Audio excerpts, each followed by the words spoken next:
سوال میکنند. سوال اول چنین است که در چندم روز تولد کودک عقیقه میکنند؟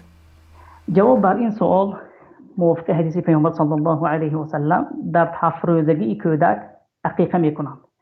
وقتی که کودک نوزاد به 7 روزه میرسد عقیقه انجام داده می شود و در 7 روزگی کودک عقیقه کردن یعنی گوسفند را ذبح کردن این سنت پیامبر صلی الله علیه و سلم می باشد. چگونه که پیامبر صلی الله علیه و سلم در حدیث خود می فرماید كل غلام مرتهن بعقيقته تذبح عنه يوم السابع ويحلق رأسه ويسمى. پیامبر صلی الله علیه و سلم می فرمایند هر پسر نوزاد در گروی عقیقه می باشد که در روز هفتم تولد او ذبح می گردد و در آن روز نامگذاری می شود و موی سرش را نیز می تراشند. این حدیث را ابن ماجه زیر رقم 2580 روایت کرده و این حدیث صحیح است.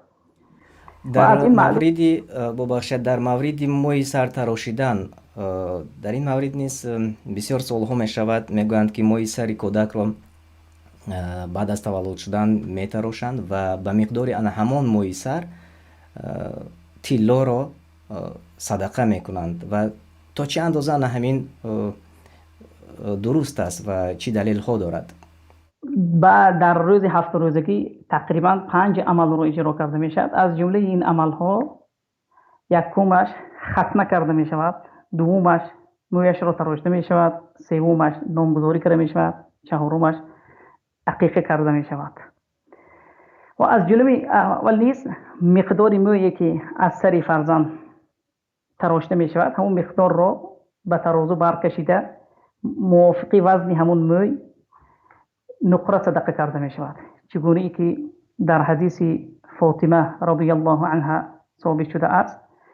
فاطمه رضی الله عنها وقتی که حضرت حسن را به دنیا آورد و تولد کرد، پیامبر صلی الله علیه و سلم به فاطمه رضی الله عنها امر کرده، گفت احلقی رأسها، یعنی موی سرش را بتراش و مویش را بگیر و تصدقی بزینت عرشه بزینت شعره فضة، یعنی به مقدار همون وزنی که مویش برآمد به مقدار همون نقره را صدقه کن. و فاطمه رضی الله عنها وقتی که موی حسن رضی الله عنه را برکشید گفت که تقریبا كانت وزن شعره درهما او بعض درهم، یعنی وزن موی حسن رضی الله عنه تقریبا 1 درهم بود یا نصف درهم بود. 1 درهم تقریبا 3 گرم نقره می باشد و 1 گرم نقره در این روزها نرخش 6 سومون یا که 7 سومون می باشد.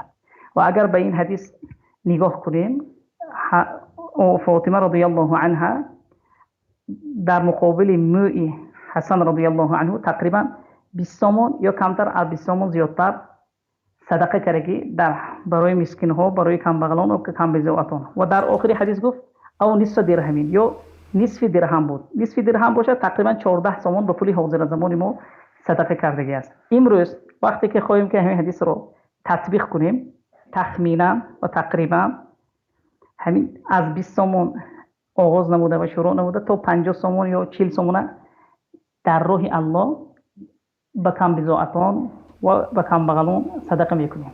ابو عبدالله ببخشید، یعنی که طلا نیو بلکه نقره را میتوانیم صدقه کنیم، یعنی طلا بودنش این درست نیست؟ بله در حدیث ضعیف کلمه طلا ذکر شده است، لیکن بسیاری علما و حدیث را ضعیف گفتند. راوی و حدیث عبدالله بن عباس می باشد. 10 چیز را در حدیث ذکر کرده است لیکن حدیث ضعیف است. حدیث درست، حدیثی که در حاضر به گوش شما رساندم، این حدیث در صحیح جامع است و این حدیث صحیح می باشد. علما این حدیث را صحیح گفتند.